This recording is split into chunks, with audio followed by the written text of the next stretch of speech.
अस्सलाम वालेकुम या हाली मेरे दोस्तों, उम्मीद कयां सब ठीक हूंदव, खैरियत सां हूंदव। जीअं त काफ़ी दोस्तनि कमेंट्स कया आहिनि त हाणे नाज़ प्रोडक्शन जा एल्बम जेके बि आहिनि उस्ताद जा उहे तव्हां कंप्लीट कयो। तो इन हवाले सां अॼु 12 पंटीह खणी आया हूं। 12 पंटीह 1994 में रिलीज़ आहे। एल्बम जो टाइटल आहे गाज़ी का आलम।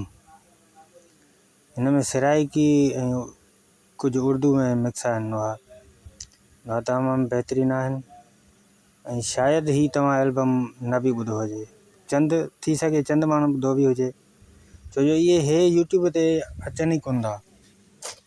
असां वटि आहिनि अवेलेबल, पर चवण जो मक़सदु ईअं आहे त हाणे यूट्यूब वारा असांखे रखणु नथा ॾियनि, रखूं था उन ते कॉपीराइट थो अचे।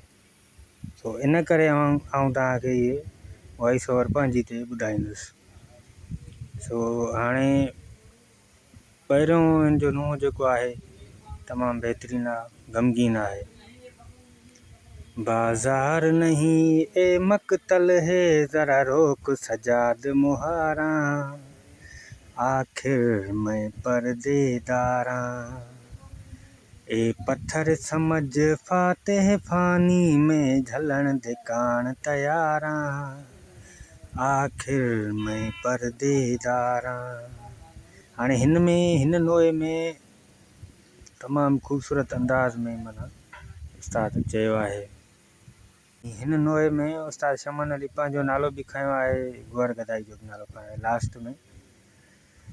वञ शमन अली देखे ओन दिमाग़ कर बल दियां पाक मज़ारा, आखिर में पर्देदारा, माना लास्ट में इहो थो थिए। हीअ तमामु बहितरीनु आहे। अली आबिद पकड़ जहां, उन खां पोइ शबीर का गम करो ये मातम, शबीर का गम करो ये मातम, ऐं उन खां पोइ आहे तेॾी तांग ते जींदी हां जग दे विच, मैकूं अकबर वीर मिलावी हा, तेॾी तांग ते जींदी हां जग दे विच। भी तमामु बहितरीनु आहे। मतिलबु शाइरी जेका आहे न हिन में तमामु सुठी थियल आहे।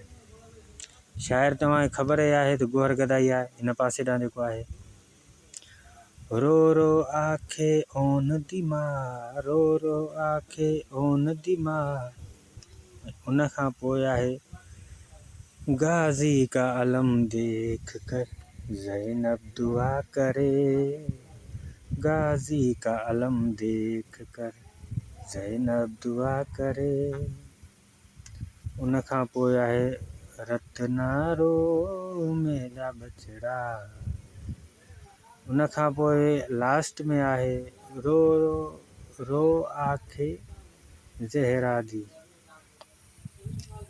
सो इन में ही एल्बम हिते थी वियो कंप्लीट। ऐं हाणे तव्हां मूंखे पंहिंजी राय ज़रूरु ॾींदा त हिन में नवाज़ सुठा हुया कीअं हुया, ऐं पंहिंजी कमेंट्स में मूंखे ज़रूरु ॿुधाईंदा कयो त हिन खां पोइ वरी कहिड़ो एल्बम शामिलु कयो वञे नाज़ प्रोडक्शन जो। ऐं दोस्तनि कुझु मैसेज बि कया आहिनि त हाणे 10 पंटीह 11 पंटीह इहे ॿई मां रखी चुको आहियां।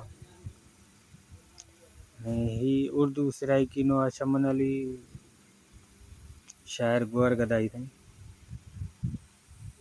दोस्तों मूंखे पंहिंजी राय ज़रूरु ॾियो यार। ऐं जे तव्हां चाहियो त तव्हांखे व्हाट्सअप ते बि ॾींदासीं नुआ, जे तव्हांखे ॿुधणा हुजनि त वधीक दोस्तनि ताईं शेयर ज़रूरु कंदा वीडियो खे।